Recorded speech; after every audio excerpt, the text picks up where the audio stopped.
Bismillahirrahmanirrahim. Innalhamdalillah wassalatu wassalamu ala rasulillah wa ala alihi wa sahbihi wa mawala.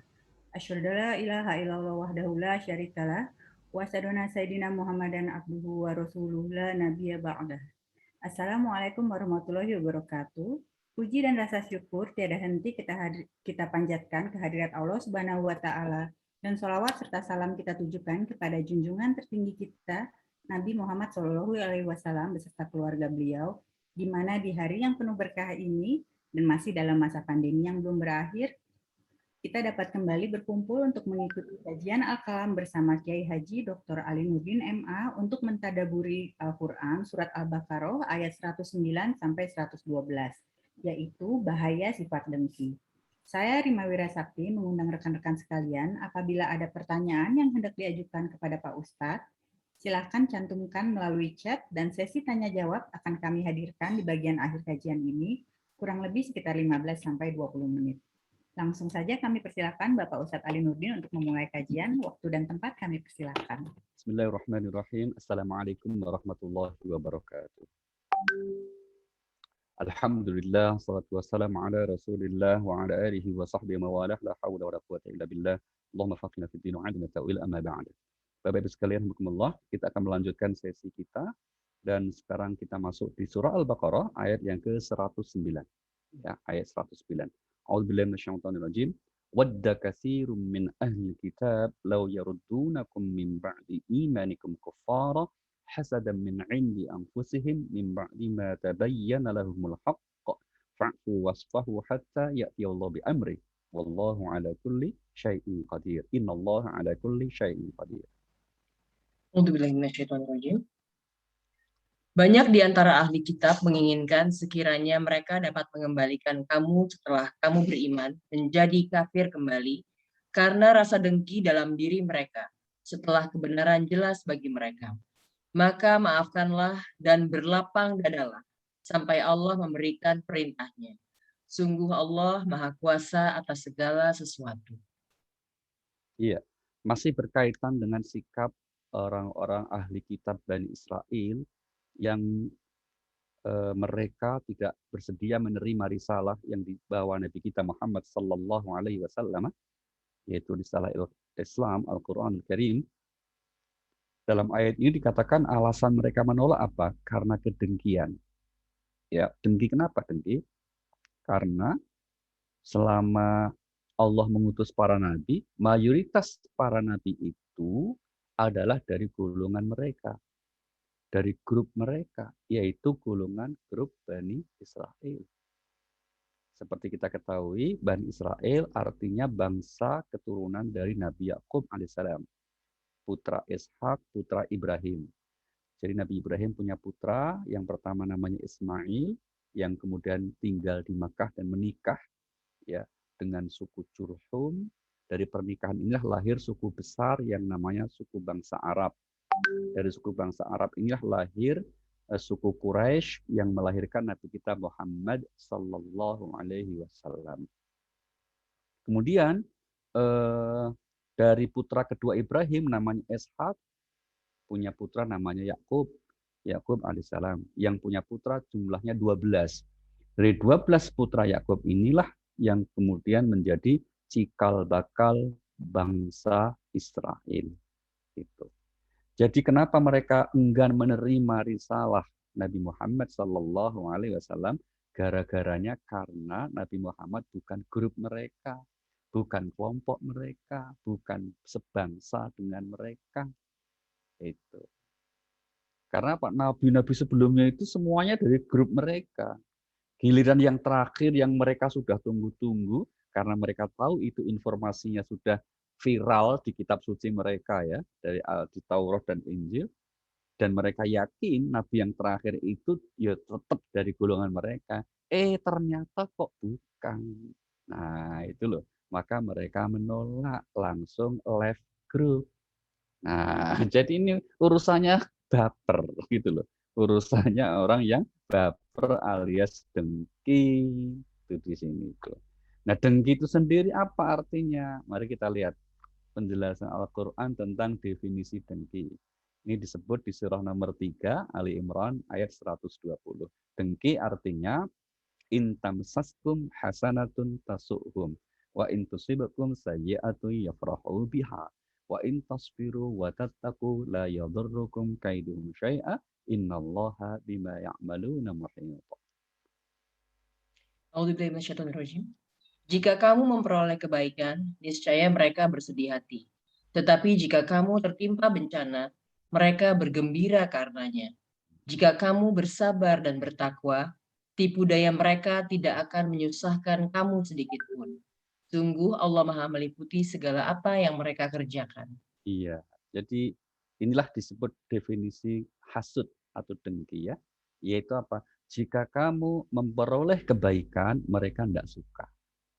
Jika memperoleh anugerah, termasuk anugerah dalam konteks ini anugerah kenabian, nubuwah ya dari Allah kepada hambanya yaitu Nabi Muhammad Sallallahu Alaihi Wasallam, mereka kemudian tidak suka, maka menolak.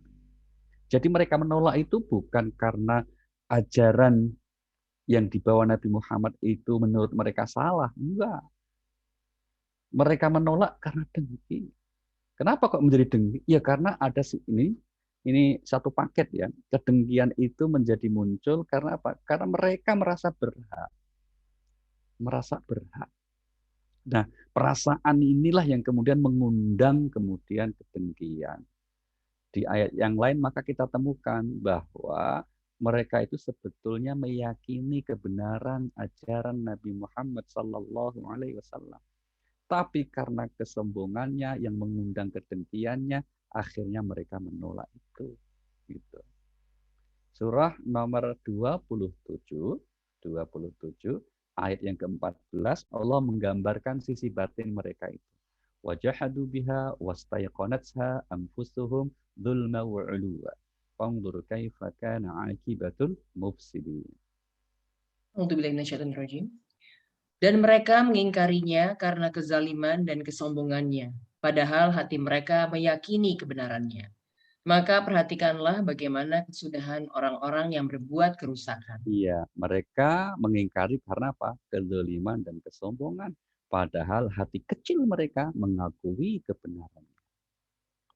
Ini ya, jadi mereka sekali lagi, mereka yang dimaksud itu segolongan, bukan semua ya, jangan lupa Bapak Ibu. Ini salah satu ciri khas Al-Quran, selalu objektif dalam menilai manusia. Allah tidak mengatakan semua ahli kitab menolak, enggak. Segolongan atau banyak. Banyak itu bukan semua. Ya banyak itu yang jelas lebih dari 3, itu namanya banyak.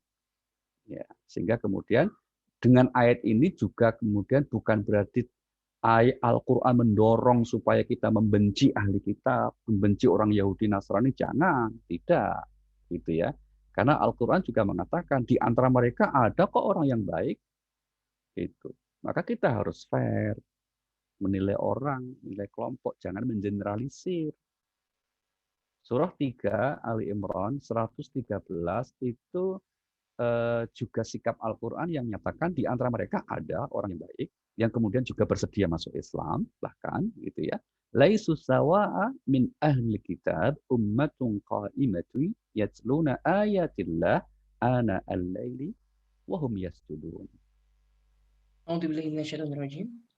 Mereka itu tidak seluruhnya sama. Di antara ahli kitab ada golongan yang jujur.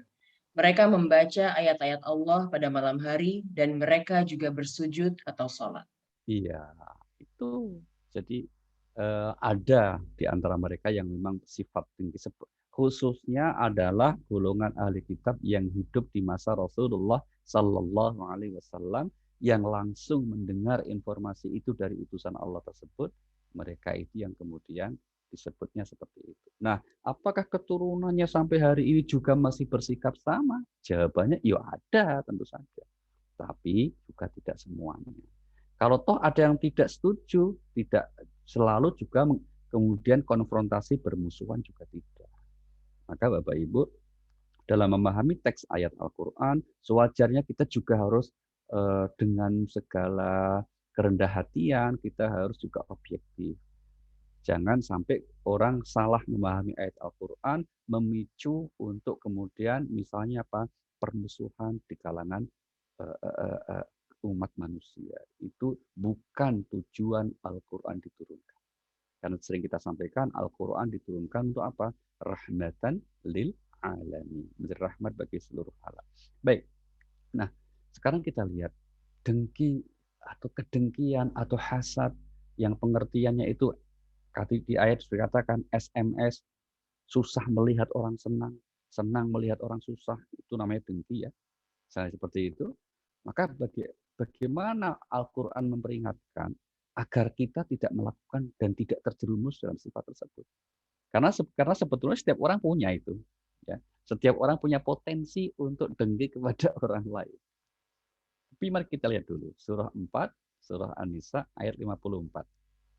Ya, dalam ayat ini Allah juga menggambarkan salah satu dimensi dari kedengkian itu sendiri. Mari kita lihat. Silakan, Mbak.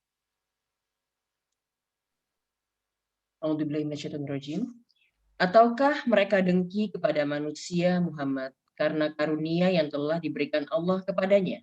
Sungguh kami telah memberikan kitab dan hikmah kepada keluarga Ibrahim, dan kami telah memberikan kepada mereka kerajaan, kekuasaan yang besar. Iya.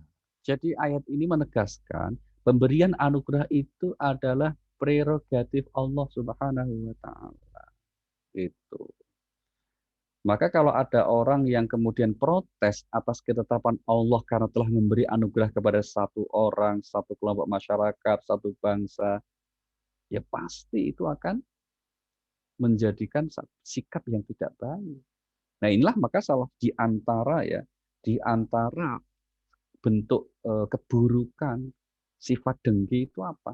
Pasti kalau orang itu si dengki atau memelihara kedengkian, itu akan semakin tertutup mata hatinya dan tidak akan bisa mendapat hidayah. Sehingga hidayah itu Allah tidak akan berikan pada orang yang memang tertutup mata hatinya. Jadi harus kita ikhtiarkan agar kita menjadi orang yang mendapat hidayah. Bagaimana? Bersikaplah melayakkan diri untuk mendapat hidayah. Caranya bagaimana ini? Misalnya kita selalu berusaha untuk menyempatkan waktu untuk talabul ilmi, untuk kita ikut kajian, untuk kita selalu berusaha ikhtiar memohon doa kepada Allah agar diberikan hidayah. Karena kalau kemudian orang tidak melayakkan diri untuk berbuat kebaikan menjemput hidayah, Allah katakan apa? Tertutup hati. Dan itu salah satu sifat negatifnya tadi karena faktor kedengkian. Surah 61 ayat yang ini lagi-lagi juga bicara Bani Israel ya. Ayat yang kelima Allah berfirman apa? Wa idz qala Musa liqaumihi ya qaumi lima tu'dzunani wa qad ta'lamuna anni rasulullah ilaikum. Falamma zaghu azaghallahu qulubahum wallahu la yahdil qaumal fasiqin.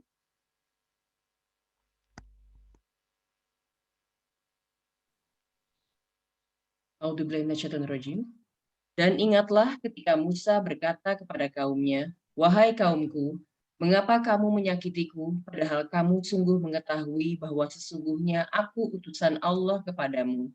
Maka ketika mereka berpaling dari kebenaran, Allah memalingkan hati mereka, dan Allah tidak memberi petunjuk kepada kaum yang fasik. Iya, tatkala mereka berpaling dari kebenaran, Allah palingkan hati mereka.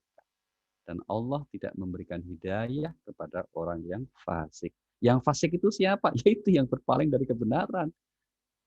Sudah diberikan hidayah berupa hati nurani, berupa akal pikiran, kok tidak dimanfaatkan untuk menjemput dengan cara menempuh jalan yang benar. Maka ya akhirnya tidak akan diberikan hidayah oleh Allah. Na'udzubillahi min dzalik. Ini yang pertama ya. Jadi orang yang dengki itu akan tertutup mata hatinya. Itu bahaya dengki seperti itu.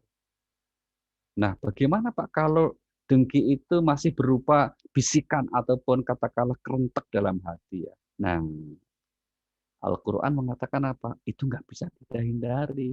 Maka itu belum dicatat sebagai dosa. Al-Quran mengatakan di surah Al-Falaq itu, sudah tahu kita, apa itu? Wa min syarri hasidin idza hasad.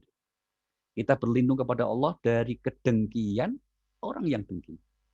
Nah, ungkapan ini menunjukkan kalau toh sekedar bahasa hati, kita merasa kok misalnya batin gitu ya, perasaan ini orang nggak pernah kerja, tapi kok ada ya, misalnya kok tiba-tiba tasnya ya branded, misalnya kira-kira begitu. Dari mana ini? Terus kemudian berkembang nih, kemungkinan gini-gini. Nah, sepanjang itu kemudian tidak kita wujudkan dalam bentuk ucapan, dalam bentuk postingan, dalam bentuk kemudian mencelakai orang itu, maka itu tidak dinilai sebagai berdosa. Meskipun memang segera harus disadari dan dihindari. Gitu. Maka ya Allah itu tidak mungkin menghisab kita untuk sesuatu yang kita nggak bisa hindari. Inilah salah satu kemurahan Allah Subhanahu wa Ta'ala. Yang menjadi masalah ketika sudah menjadi bentuk tindakan untuk kemudian mencelakai orang karena kita nggak suka, karena dengki. Nah, itu yang menjadi masalah. Yang salah satu keburukannya Pak, satu, hatinya menjadi tertutup. Yang kedua Pak, orang kalau dengki nggak akan pernah bahagia hidupnya. Kenapa? Yang dipikirin kan orang dengki, ya orang yang didengkiin terus. Ya kan? Yang dipikirkan orang dengki itu siapa? Ya orang yang didengkiin itu terus. Lah kapan dia akan bersyukur? Kapan akan tentram kalau mikirnya bagaimana cara mencelakai orang lain? Padahal rumus tentram dan bahagia itu apa? Hati yang selalu berusaha untuk istiqomah mengingat Allah. Surah 13 ayat 28 Allah tegaskan prinsip ini ya. Alladzina amanu wa tatma'innu qulubuhum bi dzikrillah ala bi dzikrillahi tatma'innul qulub. Yaitu orang-orang yang beriman dan hati mereka menjadi tentram dengan mengingat Allah. Ingatlah, hanya dengan mengingat Allah hati menjadi tentram. Iya, ya. Orang-orang yang kemudian disebut tentram hatinya manakala menggunakan hatinya untuk selalu berikhtiar mengingat Allah Subhanahu wa Ta'ala. Maka ketahuilah hanya dengan mengingat Allah hatimu menjadi tentram. Jadi kalau yang kita ingat selain Allah, maka sinyalnya ketidaktentraman hidup. Atau kalau kita balik, kalau kita kok sering yang dominan dalam hidup kita itu kok cemas, itu khawatir, atau sedih, yang mungkin kita terkadang tidak tahu apa sebabnya, tiba-tiba kok perasaan nggak enak banget gitu. Terus kemudian mengeluh, itu indikator, itu sebetulnya sinyal positif. Positifnya apa? Positifnya segera sadar bahwa berarti ada something wrong dalam hatimu. Gitu. Yang kamu ingat berarti di hatimu selain Allah. Gitu. Dan seterusnya. Maka dengan seperti itu, sama kalau itu kan indikator rohani ya, jasmani kan juga sama. Misal kalau tiba-tiba kita sering bersin gitu, itu kan indikator bahwa berarti kita butuh istirahat, butuh minum vitamin gitu. Kok nggak nyaman ya badan kita ini gitu. Kok kemudian ya kita harus segera kemudian sadar untuk kemudian mengambil tindakan yang positif supaya kemudian tidak berlarut-larut atau kemudian lebih parah. Sama hati kita juga gitu. Kalau ada krek kok mulai nggak nyaman, tiba-tiba sedih, itu berarti ada sesuatu yang harus segera kita bereskan. Apanya? Hati kita. Bukan orang lain yang harus berubah. Jangan lupa, karena kita tidak mungkin menuntut orang lain supaya berubah. Apalagi memastikan. Bahwa yang orang tuh ngerti sama saya semua, ya nggak bisa. Gitu. Wah, aku ini udah berbuat baik, kok orang tuh nggak paham sih? Kenapa sih? Nggak bisa gitu. Ya biasa kita hidup, orang berbuat baik disalahpahami. Ya biasa. Berbuat baik disalahpahami itu biasa. Apalagi tidak berbuat baik disalahpahami ya lebih sering gitu loh gitu ya. Jadi kita lebih melatih diri kita untuk terampil mengelola hal-hal seperti ini supaya tidak terjerumus kepada hal-hal yang negatif termasuk sifat kedengkian tadi. Baik. Bahaya dengki berikutnya ini masya Allah yang dahsyat ini disebutkan dalam hadis Rasulullah Sallallahu Alaihi Wasallam. Ya, apa itu? Akan bangkrut orang itu. Bahaya dengkinya apa? Akan menjadi orang yang bangkrut. Apa yang dimaksud dengan orang bangkrut? Ini pertanyaan dari Rasulullah langsung. Atadrunal muflis, kata Nabi dengan para sahabat. Tahukah kalian apa itu yang disebut orang bangkrut itu? Para sahabat ya otomatis yang kemudian terbayang bangkrut ya Rasulullah, kita usaha, jangankan untung, modal habis, naik bangkrut Rasulullah. Tentu ini jawaban yang benar kalau itu konteksnya usaha. Tapi Nabi bilang apa? Bukan itu yang saya maksud. Terus apa Rasulullah? Orang yang muflis, bangkrut itu orang yang nanti ke akhirat dia bawa banyak pahala ibadah-ibadah ritualnya. Ya sholat sih, ya puasa juga, zikir ya kadang, bahkan haji umroh iya. Tapi ternyata selama hidupnya seringkali orang ini dengki sama orang lain sehingga mendolimi orang lain dan belum sempat meminta maaf. Gitu. Maka dengkinya bisa mengambil hak orang lain misalnya gitu. Maka urusannya nggak selesai. Akhirnya apa? Dibawa di mahkamah pengadilan Allah Subhanahu wa taala. Di sanalah keadilan ditegakkan, maka kemudian orang-orang yang menjadi objek dengkinya itu, yang didengkiin itu mendapatkan limpahan pahala orang yang dengki tadi. Oh, ya, saya protes. Ya, ya Allah tolong ini orang kurang ajar sama saya. Terus saya, Masya Allah, dizolimi karena dia dengki sama saya. Dicek, oh benar, langsung pahala sholatnya transfer. Gitu. Ternyata nggak satu dua orang. Kenapa? Uang satu grup ya. Grup WA kan banyak anggotanya, kan kira-kira gitu. Maka pahala-pahala yang lain ditransfer semua. Sampai semua pahalanya habis, kok masih banyak daftar orang yang antri ingin menuntut keadilan karena apa? Karena didengkiin tadi. Maka akhirnya Pak, dosa-dosa orang yang dizalimi itu auto debit. Wah, langsung diberikan kepada orang yang dengki. Jadi positifnya bagi kita yang sering misalnya pernah mengalami ya, mengalami situasi di mana orang dengki sama kita, zalim sama kita itu, jangan kecil hati. Kata Allah sepanjang kamu sabar, semuanya akan baik-baik saja loh. Dan bahkan kamu beruntung nanti di akhirat akan mendapat kiriman pahala dari Dia. Kalau nggak punya pahala gimana Pak? Wong orangnya jahat gitu kok punya pahala kira-kira gitu ya. Lah kalau nggak punya pahala ya dosa-dosa kita diambil sama Dia. Gitu. Gitu. Nah, kalau saya nggak punya dosa, kamu ngaku nggak punya dosa itu dosa. Saya ulangi, orang kok ngaku nggak punya dosa itu adalah dosa. Dosanya apa? Dosanya Anda merasa nggak punya dosa. Itu dosa itu. Namanya ujub. Ya, ujub itu adiknya takabur. Na'udzubillahi min dzalik. Baik, itu beberapa bahayanya ya. Maka kita berlindung kepada Allah dari sifat dengki ini, dari kedengkian. Kita belajar untuk ikhlas lah. Kalau ada caranya gimana sih? Caranya supaya kita tidak termasuk yang dengki itu. Kalau ada kawan yang dapat anugerah, kita ikut bersyukur, ucapin selamat. Gitu. Sebaliknya kalau ada kawan yang mendapat musibah, ya kita ikut berempati, syukur bantu, minimal berempati. Bukan tepuk tangan, syukur lo dari dulu gua pengennya lu celaka. Waduh, itu namanya dengki itu.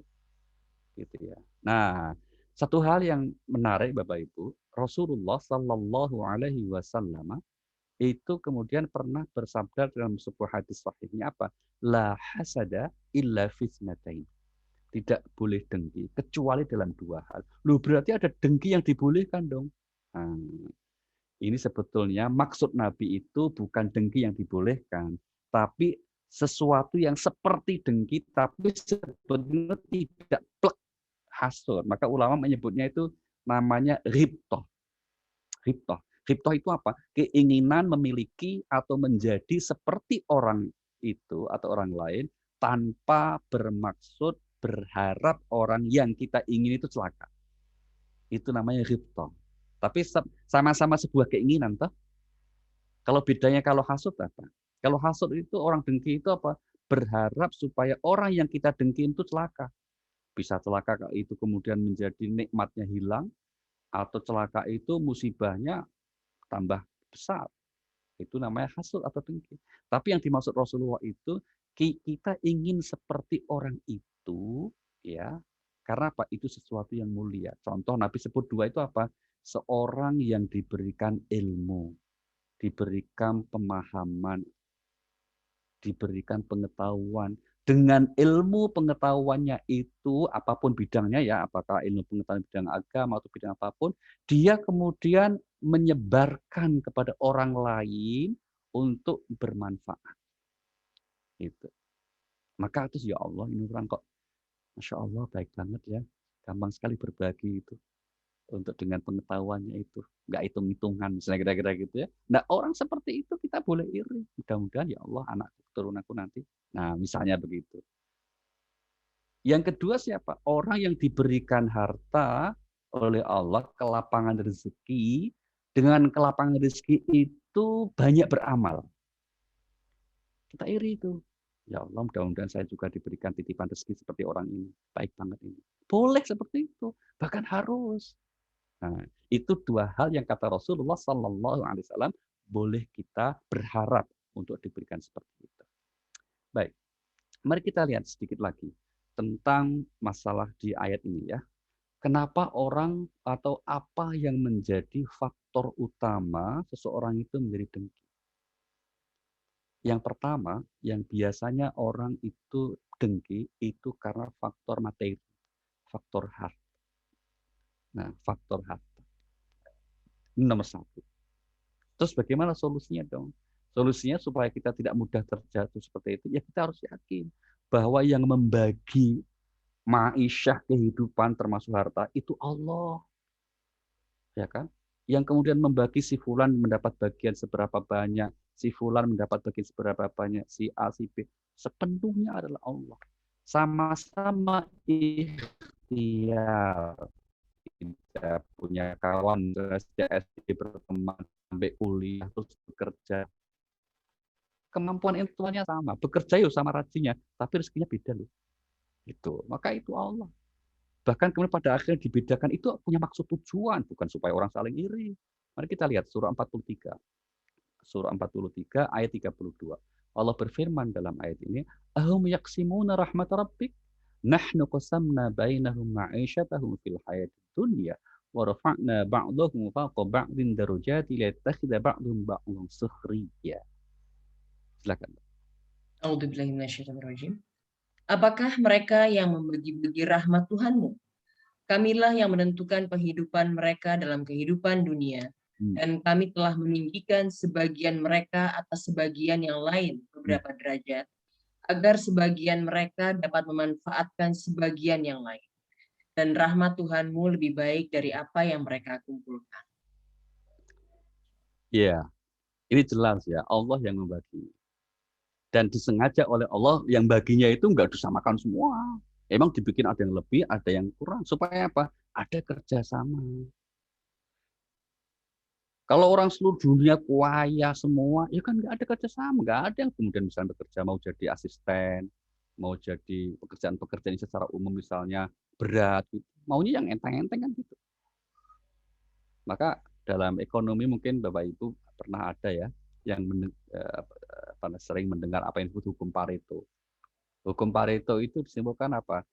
Kalau misalnya ya pada mulanya penduduk dunia ini kemudian diberikan kekayaan yang sama, muarta itu, pada waktu nggak nyampe beberapa puluh tahun, beberapa tahun saja, itu akan kembali bahwa strukturnya apa? Ya 20% yang diberi kelebihan, yang sisanya ada yang biasa, dan ada yang kurang. Tujuannya apa? Tadi supaya saling bekerja sama, termasuk supaya kita dapat beramal.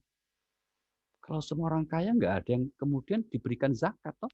Kalau semua kaya, karena zakat itu kan nggak boleh diberikan orang yang mampu. Diberikannya kepada fakir, miskin. Gitu.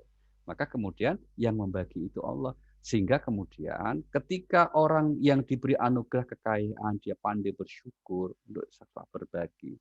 Sebaliknya orang yang diberi keterbatasan rezeki, dia sabar, tetap menjaga diri, tetap menjaga kemuliaannya. Itu sama-sama mulianya di sisi Allah Subhanahu wa taala. Gitu ya. Baik, ini sehingga kemudian tidak sewajarnya manusia itu menjadi dengki karena harta orang lain. Yang kedua, ada juga yang kemudian menjadi iri karena jabatan. Karena apa? Jabatan. Jabatan itu sebetulnya ya karena jabatan yang mempunyai akses untuk memperoleh harta. Karena kalau jabatan itu tidak ada akses untuk dapat harta, umumnya nggak diiriin, nggak rebutan. Ya toh? Misalnya apa? Ketua pengajian majelis Al-Qolam nggak akan rebutan. Ya, mesti, silakan. Yang mau monggo. Itu kan apa? Ya ini kan perjuangan pengorbanan malah berjuang kok. Atau misalnya umumnya ya katakanlah kita di keluarga ada paguyuban gitu, terus kemudian ditunjuk siapa ketuanya, itu nggak akan kok kemudian kampanye gitu, tolong pilih saya ya, nggak mungkin, apa, yang ada korban, minimal korban perasaan, udah diundang terus nggak pernah datang gitu kan, itu kan korban perasaan akhirnya. Tapi kalau kemudian jabatan itu ada potensi untuk akses memperoleh harta kekayaan, wah itu orang berebut. Nah, bagaimana supaya kita nggak iri dengan yang seperti itu? Mari kita lihat surah 3 ayat 26. Allah berfirman di ayat ini, "Qulillahumma malikal mulki tu'til mulka man tasya' wa tanzi'ul mulka mimman tasya' wa tu'izzu man tasya' wa tudhillu man tasya' biyadikal khair. Innaka 'ala kulli syai'in qadir." Silakan. A'udzubillahi minasyaitonirrajim. Katakanlah Muhammad, wahai Tuhan pemilik kekuasaan, Engkau berikan kekuasaan kepada siapapun yang Engkau kehendaki, dan Engkau cabut kekuasaan dari siapapun yang Engkau kehendaki. Engkau muliakan siapapun yang Engkau kehendaki, dan Engkau hinakan siapapun yang Engkau kehendaki. Di tangan Engkaulah segala kebajikan. Sungguh Engkau Maha Kuasa atas segala sesuatu. Iya. Berikutnya apa? Ada juga faktor yang membuat iri orang, dengki orang, itu karena faktor fisik. Nah, mungkin karena faktor, kalau perempuan ya karena kecantikan, kalau laki ya karena ketampanannya, misalnya begitu. Ada yang seperti itu. Nah, bagaimana Al-Quran menasihati? Al-Quran kemudian mengingatkan kita tentang keterbatasan fisik setiap orang. Kita lihat misalnya surah nomor 30, surah Ar-Rum, ayat yang ke-54. Dalam ayat ini Allah berfirman, A'udzubillahi minasyaitonirrajim, Allahul ladzi khalaqakum min dha'fin, summa ja'ala min ba'di dha'fin quwwah, summa ja'ala min ba'di quwwatin dha'fan wa syaibah. Yakhluqu ma yasha'. A'udzubillahi minasyaitonirrajim.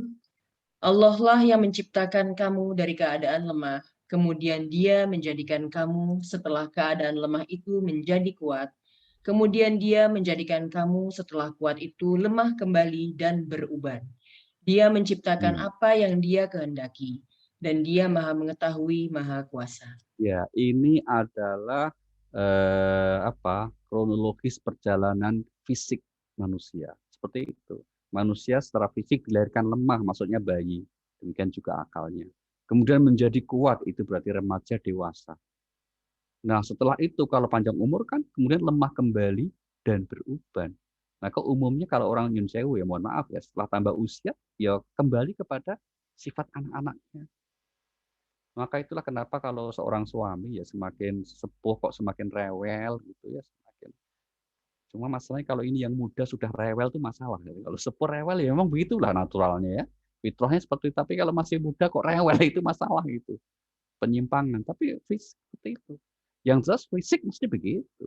Maka sudah mulai dikurangi hal-hal yang bersifat fisik. Itu sunatullah seperti itu.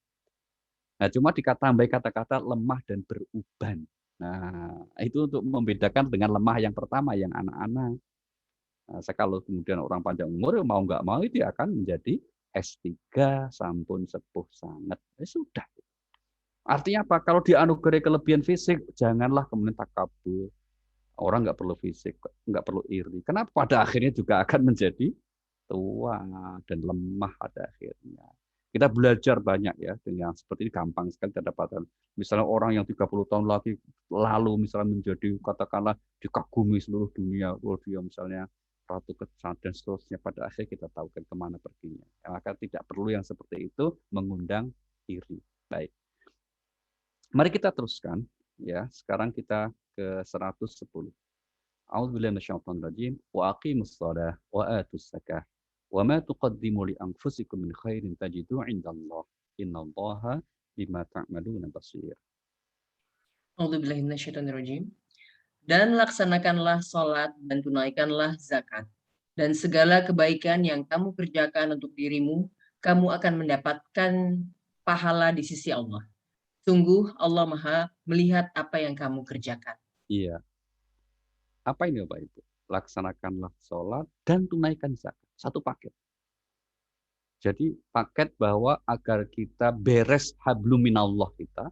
Hablum minallah artinya hubungan, tali yang menghubungkan kita dengan Allah. Salah satu pilarnya apa? Ibadah sholat. Dan hablum minan nas, yaitu tali yang menghubungkan hubungan harmonis kita dengan sesama manusia. Pilarnya apa? Zakat. Sebagai simbol bentuk ibadah sosial kita yang baik. Maka kalau ada orang yang kemudian hanya terlihat beres hubungannya dengan Allah, kelihatan religius, tapi kalau hubungan sosial horizontalnya negatif, itu sebetulnya juga tidak beres itu. Nilai hubungannya dengan Allah.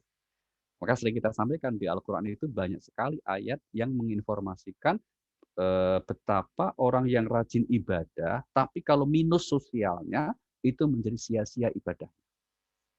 Sholat misalnya, fawailul lil musallin, celakalah orang yang sholat. Sholat kok celaka? Iya. Alladzina hum an sholatihim sahun. Mereka yang lalai dari pesan moral sholat. Demikian juga ibadah-ibadah yang lain. Maka agar seseorang, satu kelompok masyarakat tidak tertimpa kehinaan dalam hidupnya, harus beres ini. Dua ini harus beres. Harus proporsional, itu kata kuncinya. Mari kita lihat surah nomor 3 ayat yang ke-112. Duribat alaihimudz dzillatu aynama suqifu illa bihablin minallah wa hablin minan nas wa ba'u bighadabin minallah wa duribat alaihimul maskanah. A'udzubillahi minasyaitonirrajim. Mereka diliputi kehinaan di mana saja mereka berada, kecuali jika mereka berpegang pada tali agama Allah dan tali perjanjian dengan manusia. Mereka mendapat murka dari Allah dan selalu diliputi kesengsaraan. Yang demikian itu karena mereka mengingkari ayat-ayat Allah dan membunuh para nabi tanpa hak alasan yang benar. Yang demikian itu karena mereka durhaka dan melampaui batas. Iya. Poin kita di awal ayat, Bapak Ibu, di mana Allah mengatakan mereka akan ditimpa kehinaan kalau mereka mengabaikan hablum minallah, hablum minannas. Ya, maka agar tidak hina, agar menjadi mulia, gimana? Dua ini harus beres. Apa yang terjadi kalau salah satunya tidak beres? Misalnya ada orang yang kelihatan tadi saya sebut ya, rajin ibadahnya, tapi kemudian minus sosialnya. Sikap kita bagaimana? Ya sikap kita tentu yang positif juga dengan cara apa? Didoakan aja. Semoga tetap rajin ibadah itu menjadikannya juga pada akhirnya baik sosialnya. Sebaliknya kalau ada kawan kita yang sosialnya bagus banget, tapi ibadahnya kok bolong-bolong bahkan mungkin tidak. Bagaimana dong? Ya kita doakan. Ini cara strategi dakwahnya begitu ya. Bukan berarti membenarkan, tapi kita doakan. Semoga dengan ketulusan hatinya yang suka membantu orang lain itu menjadikan dia mudah untuk memperoleh hidayah dari Allah Subhanahu wa Ta'ala. Karena emang ya hampir tidak ada orang sempurna kecuali Nabi. Kalau kita orang mesti ya ada yang rajin ibadahnya. Nah, kalau toh kemudian misalnya ada hal-hal yang kurang tepat, paling tidak jangan terlalu berlebihan jumlahnya. Tapi apa? Proporsional saja. Gitu ya. Maka ini satu paket. Nah, kebaikan-kebaikan yang kemudian dilakukan oleh manusia, apakah itu sholat, apakah itu zakat, maka Allah mengatakan lanjutan ayat di ayatnya dikatakan apa? Apapun kebaikan yang kamu kerjakan, maka Allah akan memberikan balasan. Akan kamu temui balasannya di sisi Allah Subhanahu wa Ta'ala. Berarti apa? Allah tidak akan menyia-nyiakan kebaikan hambanya. Dan itu kaidahnya banyak sekali di Al-Quran ya. Mari kita lihat beberapa contoh misalnya. Surah 17 ayat yang ke-7. Allah berfirman, In ahsantum li anfusikum wa in asa'tum falaha.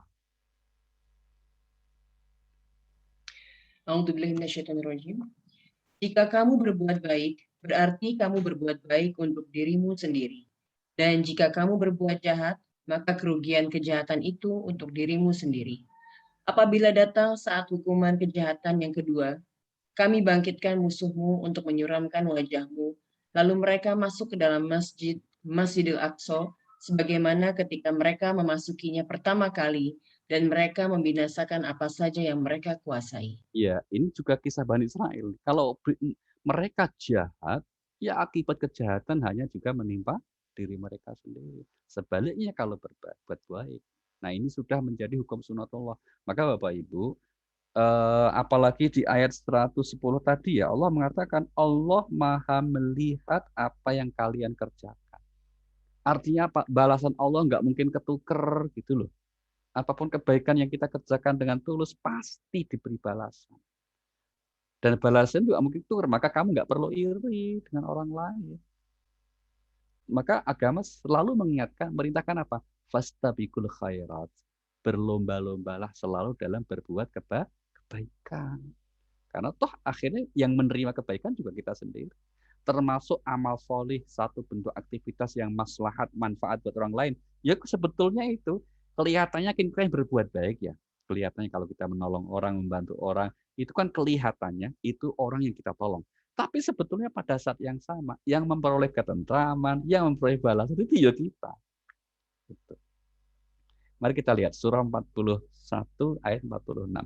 Allah berfirman di sini, "Man 'amila shalihan falinafsihi wa man asa'a fa'alaiha wa ma rabbuka bidzallamin lil 'abid."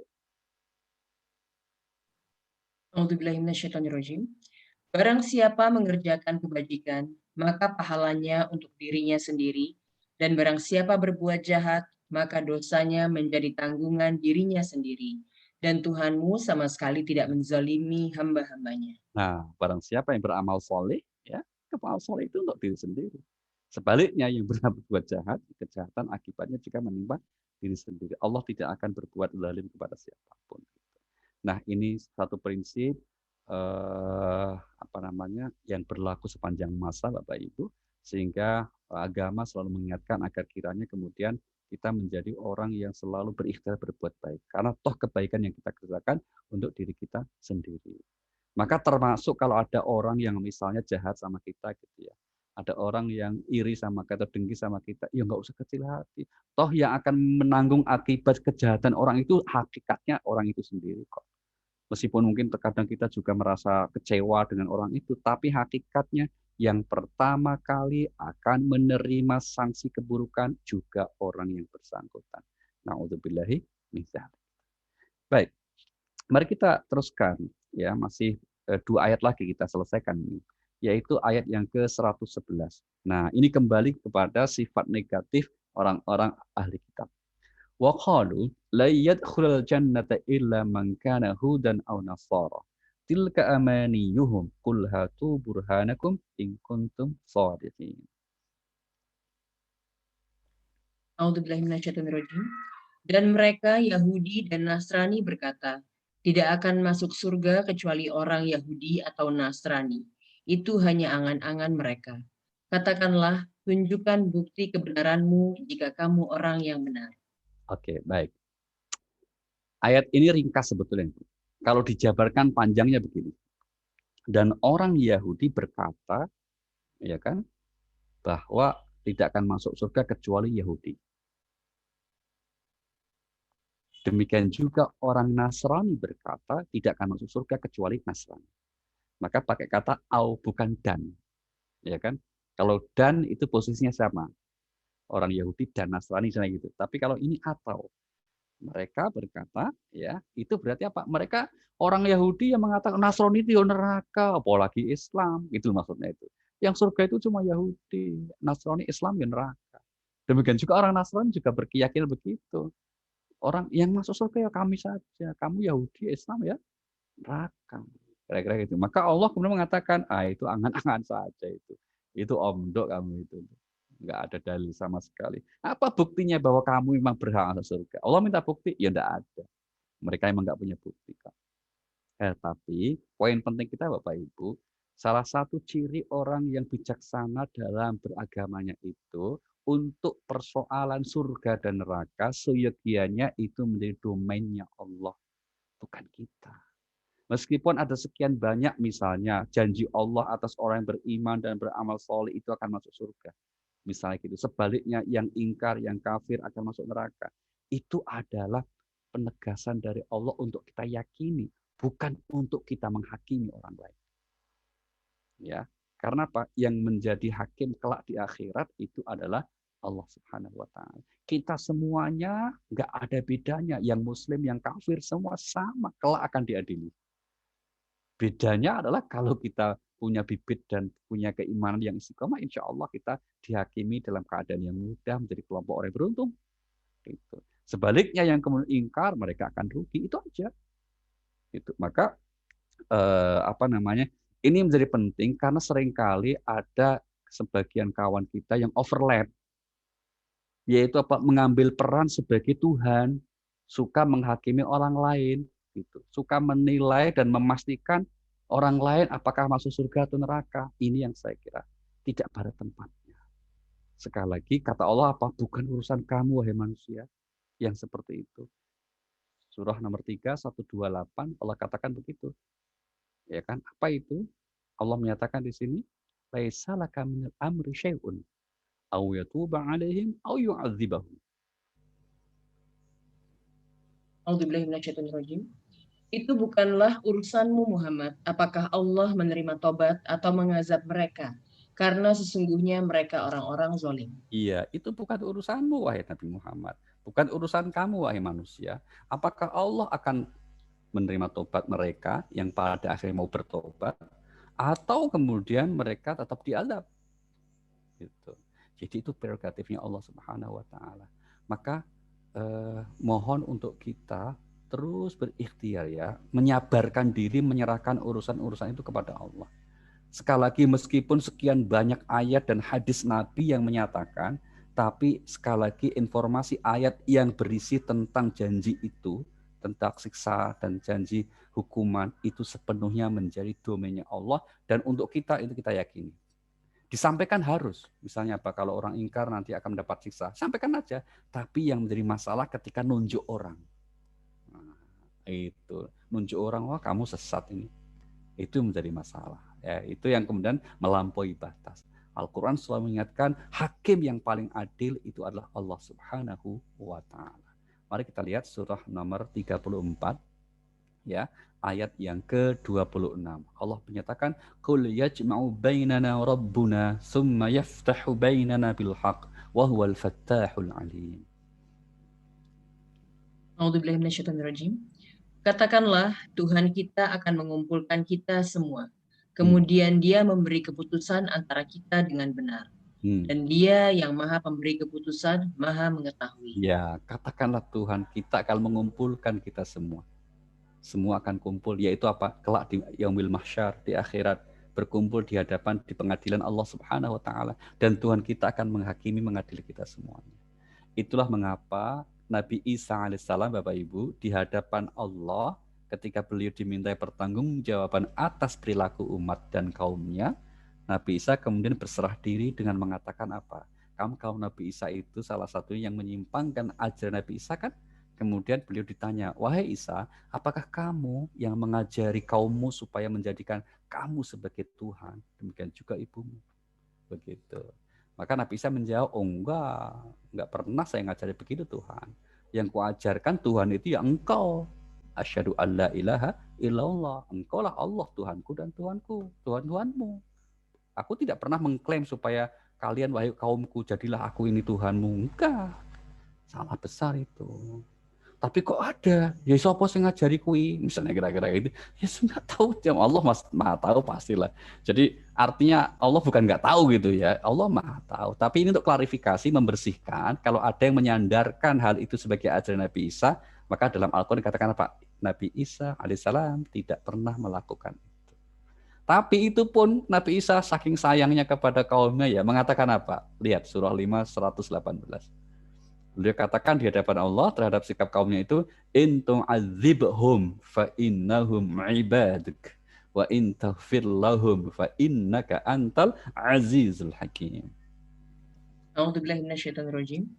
Jika engkau menyiksa mereka, maka sesungguhnya mereka adalah hamba-hambamu. Dan jika engkau mengampuni mereka, sesungguhnya engkaulah yang maha perkasa, maha bijaksana.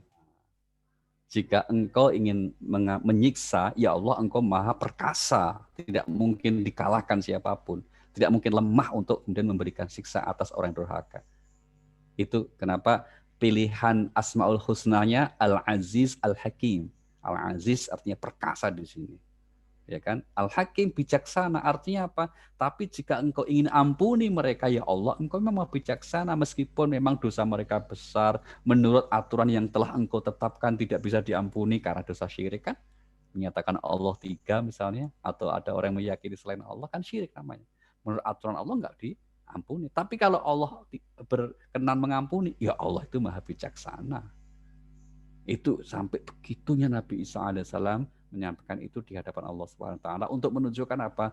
Bahwa urusan surga, urusan siapa yang masuk neraka sepenuhnya itu menjadi prerogatif Allah Subhanahu wa taala, bukan wewenang kita. Gitu. Baik. Yang 112 terakhir Bapak Ibu.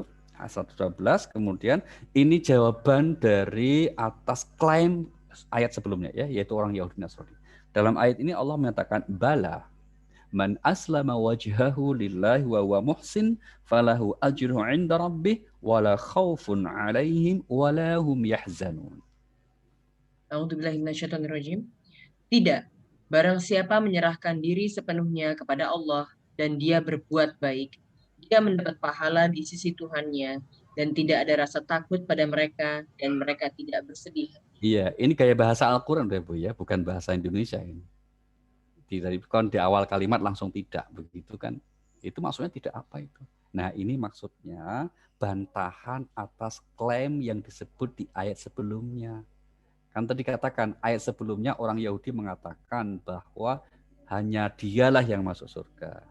Demikian juga orang Nasrani mengatakan dialah yang masuk surga. Maka Allah mengatakan tidak. Bukan kalian yang menjadi penghuni surga itu. Tapi untuk siapakah penghuni surga itu? Nah, jawabannya di lanjutan ayatnya. Surga itu bagi man aslama wajhahu lillahi wa huwa muhsin. Yaitu orang yang bersungguh-sungguh berserah diri kepada Allah. Sepenuhnya berserah diri kepada Allah.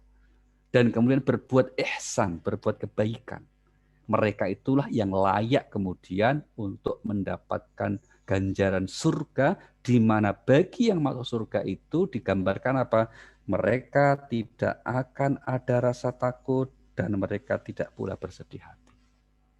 Nah, ini yang sering diulang di Al-Quran ya, yaitu apa? Satu anugerah di mana orang yang komitmen berserah diri kepada Allah, atau dalam bahasa ayat yang lain yang istiqomah begitu, tidak akan ada kekhawatiran dan kesedihan. Kita ambil satu contoh ayat di surah nomor 46 ayat yang ke-13 dan 14.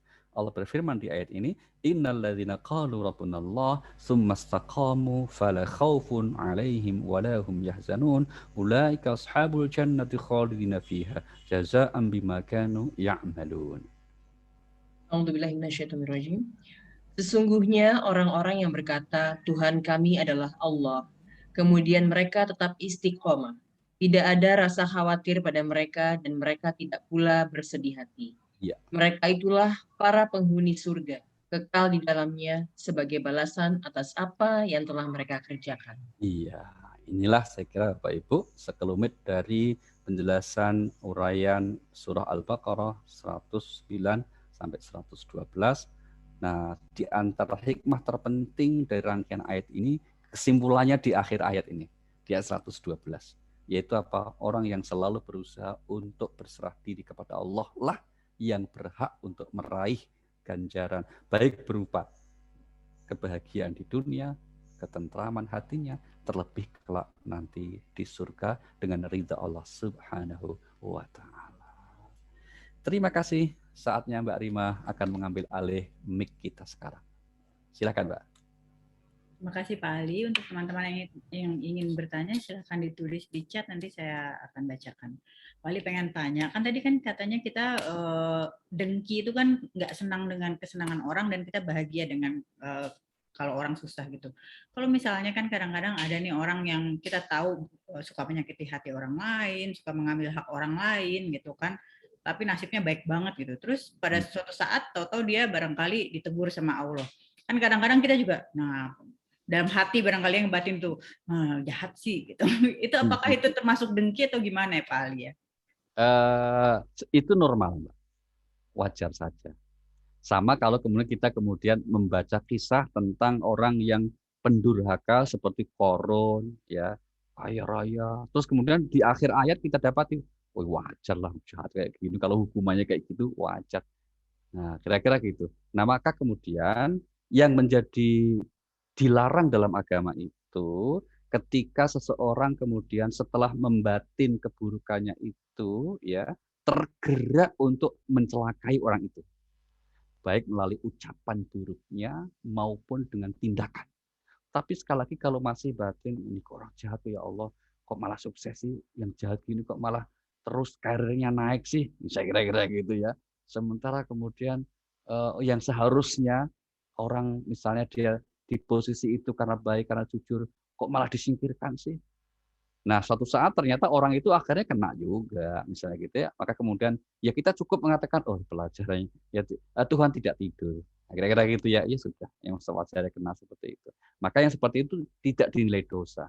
Maka tugas kita untuk segera mengambil hikmah pelajaran kalau kita melihat pentas kehidupan tokoh-tokoh pelakunya yang jahat begini-begini, tugas kita sebagai dalam tanda petik di samping pelaku kehidupan untuk mengambil pelajaran dari tindakan orang lain supaya apa? Kita tidak melakukan hal yang sama buruknya.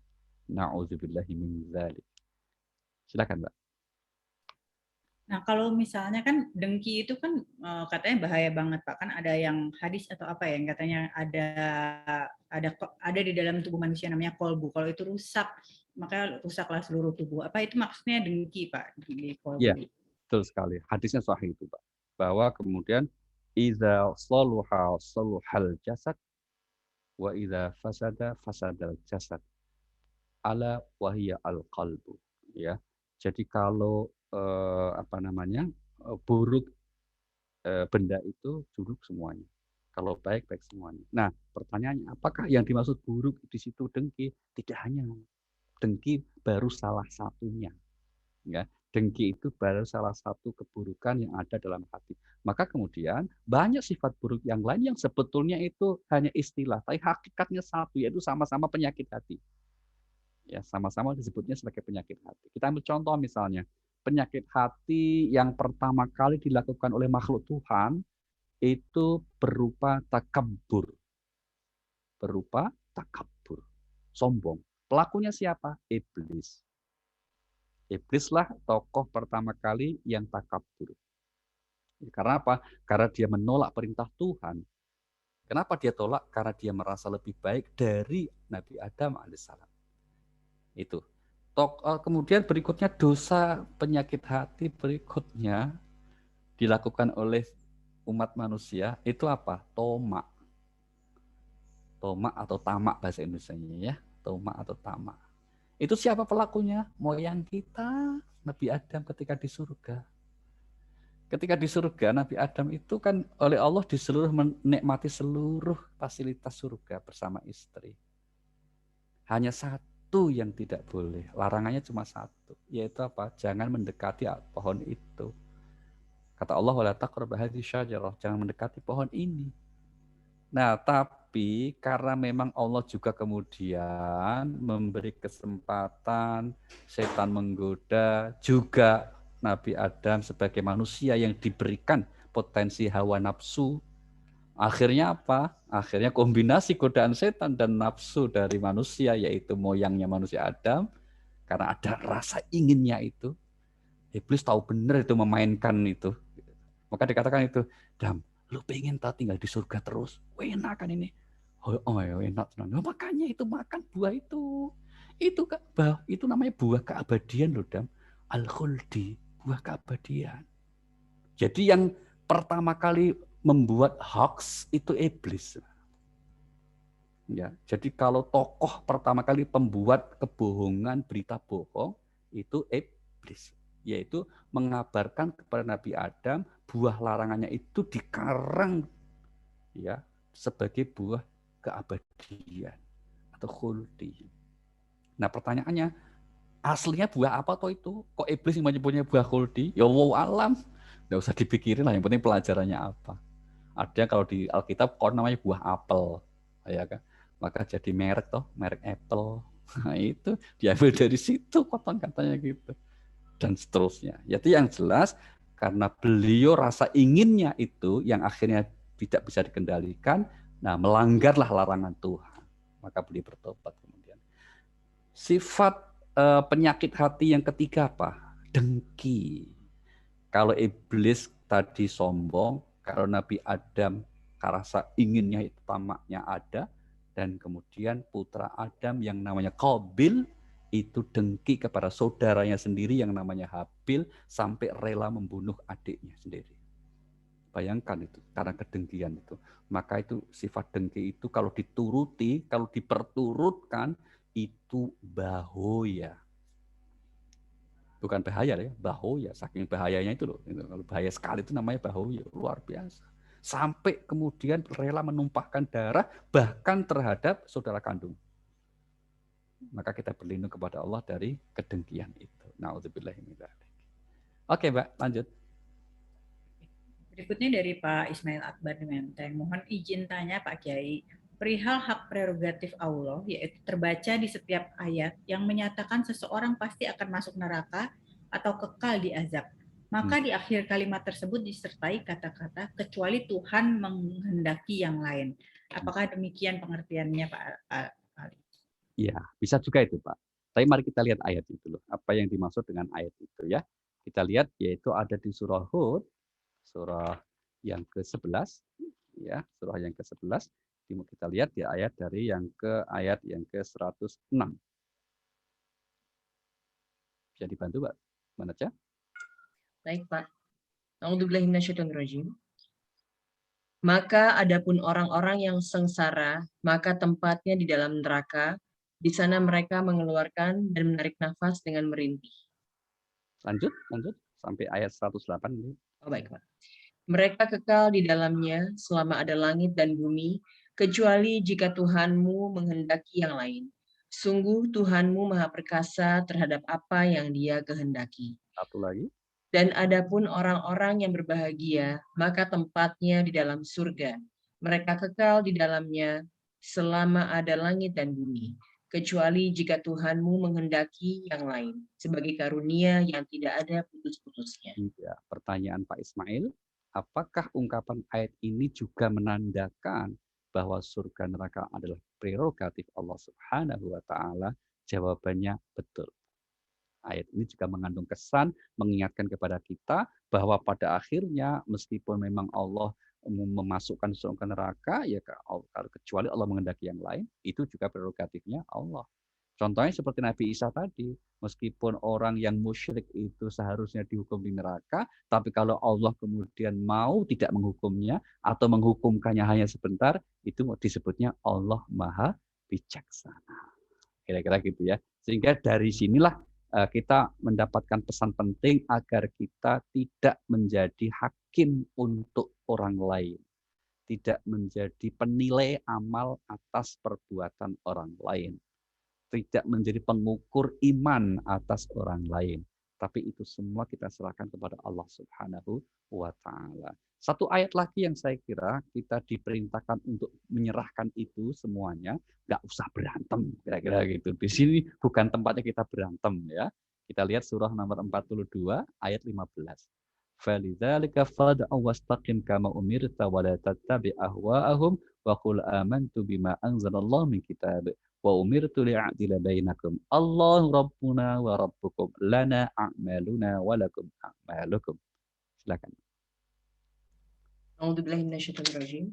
Karena itu, serulah mereka beriman dan tetaplah beriman dan berdakwah sebagaimana diperintahkan kepadamu Muhammad.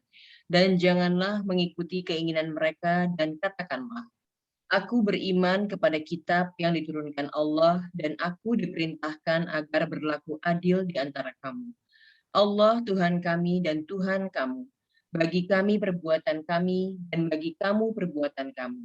Tidak perlu ada pertengkaran antara kami dan kamu. Allah mengumpulkan antara kita dan kepadanya lah kita kembali. Iya, itu jelas ya. Di paragraf paling terakhir itu, kita kan punya Tuhan. Nanti kita semua akan mati. Di sana dibangkitkan. Allah yang akan mengumpulkan kita semuanya. Di sini nggak perlu bertengkar untuk menyalah-nyalahi, amalmu nggak diterima, misalnya gitu. Itu bukan prerogatif kamu. Kira-kira gitu. Maka kemudian benar sekali kesimpulan Pak Ismail dari ayat-ayat tadi mengingatkan kita agar kita bijaksana dalam menyikapi apa yang dilakukan oleh saudara-saudara kita yang lain. Terima kasih Pak Ismail. Lanjut Mbak, terima. Pak, jadi sebenarnya kan ayat itu bisa juga kan sering banget nih, kan kalau misalnya kita lagi ngomong sama orang, kan pokoknya menurut Allah itu nggak boleh. Jadi ini kan secara nggak langsung menyuruh kita untuk rendah hati ya. Walaupun aturan yang nggak boleh, tapi kalau Allah menghendaki yang lain ya memang kita itu semua itu bisa gitu ya Pak ya? Oh iya, betul sekali. Itulah salah satu sikap kita yang merupakan cerminan dari la haula wala quwata illa billah. Begitu. Oke. Berikutnya dari Pak Bu Diana Muhdi nih Pak. Pak Ali, bagaimana cara terbaik untuk misalnya semacam balas dendam terhadap orang yang dengki dan zalim dalam Islam? Semacam balas dendam. Itu menarik itu kata semacam balas dendam. Tapi kok semacam kok balas dendam? Enggak boleh, Mbak. Tetap enggak boleh namanya balas dendam itu. Namanya dendam kan tetap negatif gitu ya. Tetapi untuk menenteramkan hati kita sebenarnya enggak harus balas dendam. Tapi kita bangun keyakinan dalam diri kita, Allah itu enggak tidur. Allah akan pasti memberikan balasan atas setiap perbuatan buruk yang dilakukan seseorang. Jadi nggak usah kita doain, misalnya ada orang jahat sama kita, dolim sama kita, nggak perlu buang waktu untuk berdoa, ya Allah, mudah-mudahan sampai bledek dia, nggak usah. Karena sudah otomatis, itu sudah sunatullah, hukumnya Allah begitu. Jika orang jahat sama kita, ya otomatis dia akan menerima akibat. Ya Tuhan tidak tidur, Allah tidak sare. Nah, itu kan ungkapan-ungkapan yang menunjukkan bahwa setiap orang akan kemudian menerima akibat. Jadi hukum kalau dalam tradisi yang lain hukum apa? Panen tuai. Yang memanen keburukan ya akan menuai kejahatan, itu pasti. Atau hukum apa lagi yang sering itu? Kalau dalam bahasa Jawa ada istilah ngunduh uang pakarti. Ngunduh itu artinya bermanen atas perbuatan. Itu sama hukum panen tuai sebetulnya itu. Sama. Dan itu juga Islam juga begitu, Al-Quran juga begitu. Jadi artinya lebih baik kita fokus untuk kemudian mengambil hikmah. Kenapa orang ini kok nggak jeleh kalau nggak jemu-jemunya begitu. Untuk kemudian nggak kapok-kapoknya lah kok dolim sama kita. Ini pasti ada hikmahnya ya Allah. Kok engkau izinkan ini orang ini kok engkau izinkan untuk dolim sama saya, ini pasti ada hikmahnya ya Allah. Lebih baik fokus gitu, Mbak. Nggak usah fokus kepada orangnya nanti celaka. Oh, nggak usah kita doain otomatis celaka kok. Ya itu semacam balas dendamnya seperti itu ya. Jadi ya sudah, kita kemudian ambil hikmahnya. Apa kira-kira hikmah yang ingin Allah berikan kepada kita, kok kemudian ada orang, si genderuwo ini, ya, orang jahat genderuwo atau gitu ya, kok kemudian nggak berhentinya jahat sama kita ini. Itu kita ambil, jadi kita lihat apa maksud Allah, apa hikmah di balik itu. Ya, lupakan orang itu, lupakan karena pasti akan celaka. Kalau dia nggak minta maaf, nggak bertobat, pasti celaka. Itu sudah sekali lagi aksiomanya begitu ya. Kita lihat pada akhir gitu. Memang nggak seketika, nggak, tapi pasti. Kalau nggak di dunia, yang jelas pasti di akhirat. Maka itu jadi tabungan amal sebenarnya bagi kita yang dizalimi itu. Kalau di dunia belum minta maaf, kita di akhirat bisa komplain sama Allah, ya Allah ini si genderuwo ini jahat sama saya. Saya minta keadilan ya Allah. Oh iya benar itu ya, langsung. Nah, gitu. Jadi ini agama mengajarkan kita untuk menggunakan waktu kita untuk lebih produktif. Saya kira begitu. Terima kasih. Berikutnya ada yang bertanya nih Pak, apakah permintaan maaf itu harus dilakukan secara verbal ke orang yang bersangkutan? Kalau orang tersebut tidak mau menerima permintaan maaf kita, tidak menerima telepon, nggak balas WA, itu gimana ya Pak? Karena kan khawatir akan bangkrut di hari pembalasan nanti. Baik, terima kasih. Ada dua hal ini ya. Pertama, cara minta maaf. Yang kedua, apakah ada keharusan untuk mendapat maaf? Nah, itu. Yang pertama, cara minta maaf itu tergantung perbuatan kita, tergantung jenis model kesalahan kita. Kalau kesalahan kita terhadap orang lain itu tidak langsung ke orang itu, misalnya kita pernah, mohon maaf ya, bentuknya ngomongin jelek orang itu ke kawan kita. Misalnya gitu, maka jangan langsung minta maaf ke orang itu. Caranya bagaimana? Caranya ngomong sama orang yang kita ngomongin jelek tadi dengan menetralisir. Wah, kemarin saya gosipin dia ya, saya nggak nyaman juga sih ternyata. Mungkin benar juga, tapi saya kira tuh udah kita lupakan aja, kita ambil pelajarannya aja. Nah, kita netralisir kemudian. Ya, jangan malah kemudian kita mantap-mantap sama orang itu padahal nggak tahu bahwa kita omongin jelek. Tiba-tiba kita, jangan minta maaf ya, kamu kemarin tak omongin jelek banget. Wah, malah nggak beres itu, nggak bener begitu. Ya sudah, ini jenis kesalahan. Nah, kecuali kalau jenis kesalahan kita memang langsung kita pernah maki-maki dia, pernah menfitnah dia. Suatu saat kita akhirnya sadar bahwa ternyata yang berbuat salah bukan dia, gitu ya. Dia juga hanya korban. Maka kita datang minta maaf langsung. Maafkan saya ya, kalau saya kemarin telah marah-marah maki-maki kamu. Bahkan sudah saya sebar-sebar impunitas. Saya salah, saya ngaku salah. Nah, itu verbal langsung, gitu ya. Nah, pertanyaan kedua. Kalau kita sudah berusaha meminta maaf bahkan secara verbal tadi katakan dengan WA dengan segala sarana gitu, kok orang itu akhirnya 7 turunan kamu nggak akan tak maafin, misalnya kira-kira gitu. Nah, ingat dalam agama yang diwajibkan hanya meminta maaf, bukan mendapat maaf. Gitu. Kalau kita sudah minta maaf, orang itu nggak mau beri maaf, tugas kita selesai. Itu nggak ada lagi nanti kemudian kasus di akhirat. Yang justru orang itu yang malah berdosa. Karena wong sudah minta maaf kok tidak mau memberi maaf. Namanya kan dendam. Nah, dia yang dosa karena dendam. Sebaliknya, ini penting nggak? Sebaliknya, kita dalam posisi yang dizolimi, sudah berusaha memaafkan, melupakan orang itu, meskipun orang itu tidak minta maaf. Ya, kok kita mau memaafkan? Maka kita sudah mendapatkan pahala di sisi Allah. Tapi orang itu tetap dosa. Tetap gendong dosanya. Jangan kita berasumsi, oh enak banget nggak minta maaf kok minta dimaafin. Oh jangan. Kalau ada orang salah, maafkan.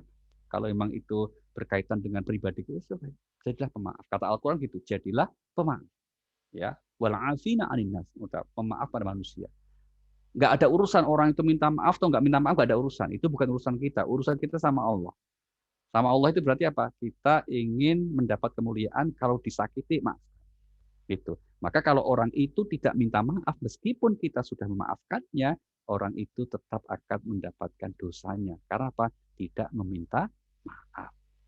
Nah, itu yang harus didudukkan gitu. Jadi kalau posisi kita yang bersalah, wajib kita meminta maaf, bukan mendapat maaf. Nah, kalau posisi kita yang dizalimi, wajib kita adalah memberi maaf. Urusan dia minta maaf atau tidak, bukan urusan kita. Kalau akhir dia minta maaf, kita tinggal mengatakan, dari kemarin sudah kumaafkan. Nah, itu indah sekali akhirnya. Terima kasih. Jadi memberi maaf itu sebenarnya dapat pahala juga, Pak? Oh iya, apalagi memberi maaf kepada suami. Wah, gede. Ya toh? Suami sering error, kita maafin, terus nggak kapok-kapok, wah gede banget itu.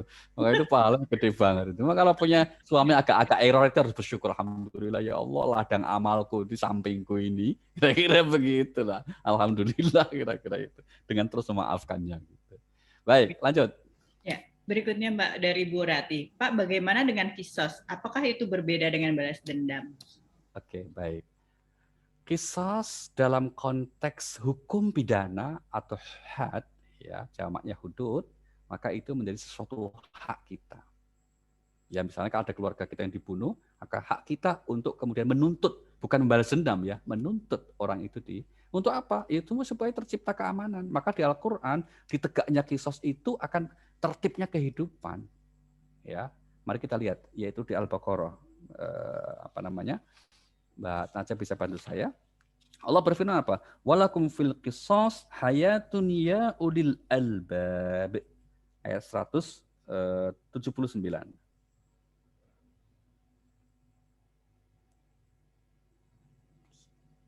Surah 2, 179. Ya, baik, Pak. A'udzubillahiminasyaitonirrajim. Dan dalam kisos itu ada jaminan kehidupan bagimu, wahai orang-orang yang berakal, agar kamu bertakwa. Iya, jadi kalau ada orang yang berasumsi adanya kisos itu berarti balas dendam, salah. Ini kan ada tuduhan ya, Islam mengajarkan kisos, berarti ngajarin balas dendam dong. Enggak. Itu ngajarin supaya tertib kehidupan, supaya orang kemudian ada efek jerahnya. Karena kalau yang dibunuh dia akan dibunuh loh, kan takut kan. Dan seterusnya ya. Jadi ini bukan dalam rangka untuk dendam, tapi karena buktinya Pak, buktinya kan kita nggak boleh balas sendiri. Kalau dendam kan sendiri. Misalnya kalau saudara saya atau ada orang yang membunuh, terus kemudian yang keluarga yang dibunuh itu kemudian akhirnya membunuh yang pembunuh, itu namanya dendam. Tapi kan kita enggak. Yang bukti kedua apa? Bahwa itu bukan dendam, karena itu sebagai hak untuk menuntut, maka bisa kok kalau memaafkan.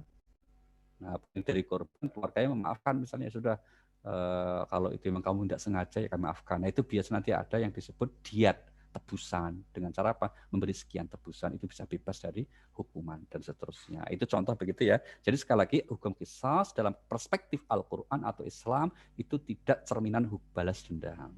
Ya, karena buktinya apa? Karena ada ruang memaafkan. Ini nggak berlaku kalau hukum pidana loh ya. Kalau hukum pidana KUHP itu dimaafkan nggak dimaafkan, hukum jalan terus. Itu, ya kan? Hukum tetap jalan. Gitu. Misalnya kita ada anggota keluarga kita yang dibunuh, terus kemudian kebetulan anggota keluarga kita memang jahat nih, dan mungkin dia bertengkar apa, terus akhirnya ternyata dibunuh. Itu kalau kemudian kita memaafkannya kepada pelaku, apalagi misalnya pelakunya ini orang baik sebetulnya, tapi hanya membela diri itu bisa bebas dari hukuman kalau itu Islam. Tapi kalau dalam KPK nggak bisa, meskipun sudah memaafkan tetap hukuman harus. Itu salah satu perbedaannya ya. Maka kita mengatakan kisos tidak dalam konteks sebagai cerminan balas dendam. Begitu. Terima kasih. Berikutnya ini pertanyaan terakhir kali Pak dari Bapak Fauzi Rosihan. Pak Ustadz, apa saja obat dari penyakit hati, dengki, tamak, sombong, dan sebagainya? Baik. Ada dua ya Pak Fauzi ya. Obat penyakit hati itu dua. Yang pertama apa? Yang pertama ilmu. Ilmu dengan pemahaman yang benar. Pemahaman tentang bahayanya penyakit hati. Ya kan? Yang kedua dengan amal. Ilmu itu maka kita pelajari petunjuk-petunjuk agama, bahayanya penyakit dengki, bahayanya tersombong, bahayanya tomak, bahayanya penyakit yang lain. Dan sebaliknya kita banyak tadaburi petunjuk agama yang berkaitan dengan kelebihan orang-orang yang rendah hati, yang sabar. Nah itu terapi pertamanya begitu. Tapi seperti halnya resep ya, kalau kita sudah pahami resepnya, obatnya bagus, kan tetap harus diminum supaya sehat. Sama harus diamalkan juga. Maka resep kedua agar tidak diamalkan. Nah, istilah Imam Al-Basri misalnya punya rumus apa? Tombo ati. Obat itu ada 5 perkaranya. Nah, kira-kira gitu, itu yang masyhur gitu ya. Ini salah satu pendapat saja, bukan satu-satunya. Ya, misalnya apa? Ya kita istiqomah sholat malam, kita berzikir itu, kemudian berpuasa, kemudian juga apa? Kita juga bersosial dengan baik, selalu berbagi sesuai kapasitas kemampuan kita dan seterusnya. Tapi rumusnya dua, yaitu dengan ilmu pengetahuan kita, dengan mentadaburi petunjuk agama, yang kedua dengan amal tindakan yang positif atau yang baik. Terima kasih Pak Fauzi. Mungkin begitu Mbak. Terima kasih Bapak Ibu. Sebelum Mbak Rima akan menutup kaji kita, mari seperti biasa kita hadirkan niat baik kita semuanya, memohon kepada Allah Subhanahu wa taala di majelis yang mulia ini untuk setiap hajat baik kita semoga Allah kabulkan, termasuk mungkin yang sedang punya kesulitan semoga diberi kemudahan, yang punya hajat-hajat yang baik semoga Allah kabulkan dan diberkahi. Al-Fatihah. A'udzubillahi minasyaitonirrajim. Bismillahirrahmanirrahim.